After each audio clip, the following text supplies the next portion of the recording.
Hi everybody, we are here outside of the Sunset Drive office building in Olathe, and we are talking to a couple of experts about ticks in Johnson County and why they might be more of a problem this season than they have been in the past.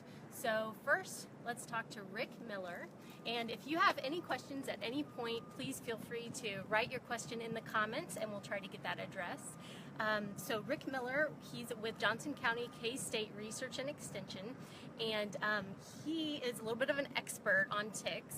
So tell us about why you know about ticks. Yeah, as we were talking a little bit earlier, it really has to do with 32 years of getting those questions. So in the beginning, like most folks, I couldn't tell the difference between one tick and another and what diseases they carried. But really, I've been here in the county for 32 years. That's a very common question we have with people bringing little bottles of insects in and wanting to know what they are. And so it's really pretty common to know that those three common ticks that we see around here are the Lone Star tick, American dog tick, and brown dog tick. Okay. We do have the deer tick around, but not very common, but that's the one that people worry about for the Lyme disease. But we just get that question all the time. We have a stereoscope in the office to see those and get really good up close personal pictures, and so and it's actually something I like to do, so it's fun. Is it? Yeah, absolutely. We have a question. Do essential oils help repel ticks? I have seen some videos, essential oils like peppermint oils, they actually will do that. So you probably could use those as a repellent to some degree.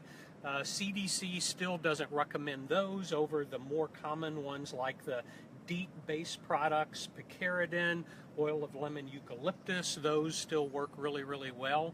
But I think you could use those natural things to some limited extent. Okay.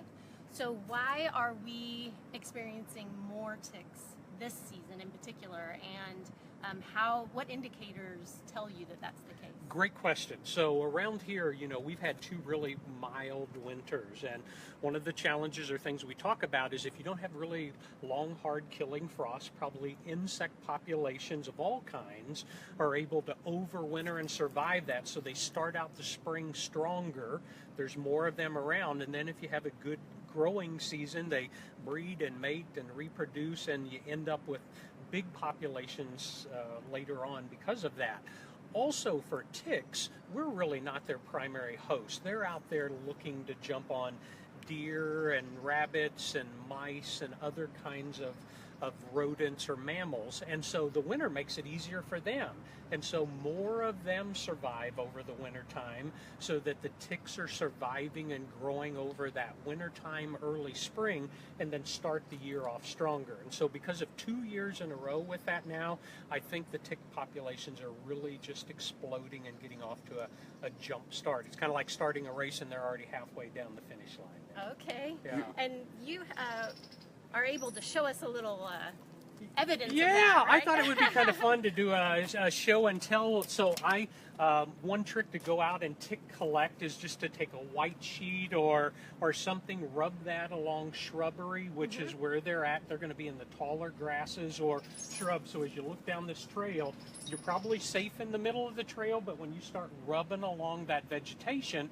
that's where the ticks are hanging out, and they're waiting for that mouse or deer or squirrel or you or I to come by to attach to you. They're not going to be falling from the trees or anything, but they're going to attach to something that rubs on there. So I did that earlier, and I'd love to show this. So if you don't mind being the holder of this. I don't mind. In just a few feet, I was able to come up with a lot of ticks.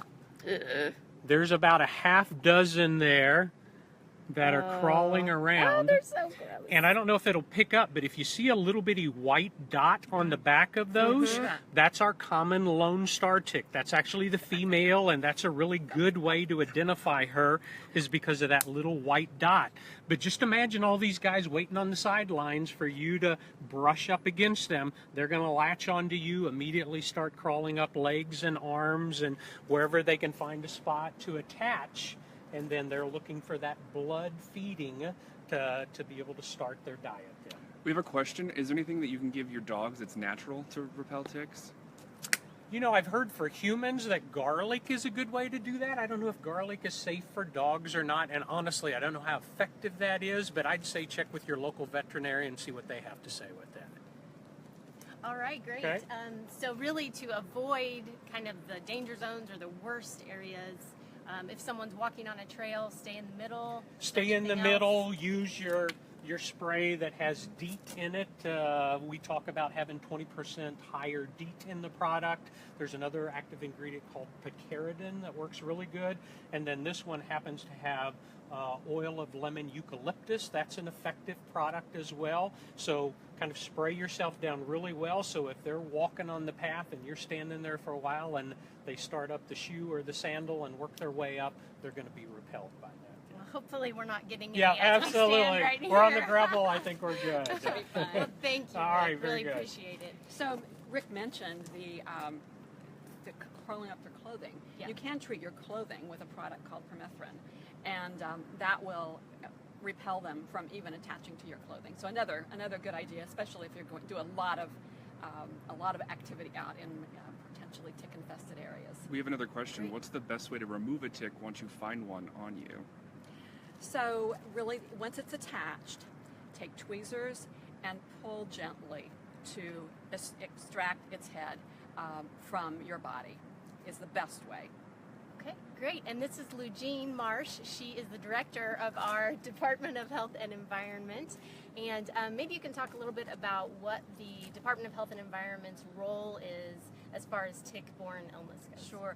Our primary role is just really educating the public because, these diseases don't spread person to person. The vector is the tick, and if it attaches to you and then injects the bacteria, then you can get the disease if they're carrying it.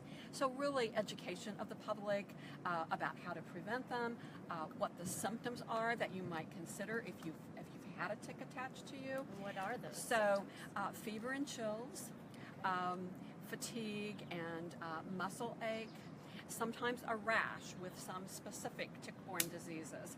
So really, tick-borne diseases can range from very mild to very serious, requiring hospitalization and sometimes having long-term impact. They're not that easy to diagnose either. So it's really important if you develop any of these symptoms after you've had a tick attach itself to you, you really need to see your physician right away and get that diagnosis because these diseases are all treatable with antibiotics. Okay, and I know of Lyme disease. Are there other popular? They're all Well, very popular. unpopular. Wildly popular. So Rocky Mountain spotted fever, Lyme disease, ehrlichiosis, and tularemia are some of the more common ones that we would run into. Okay, great. And if you have any questions or you want more information, you can go to our website at jocogov.org.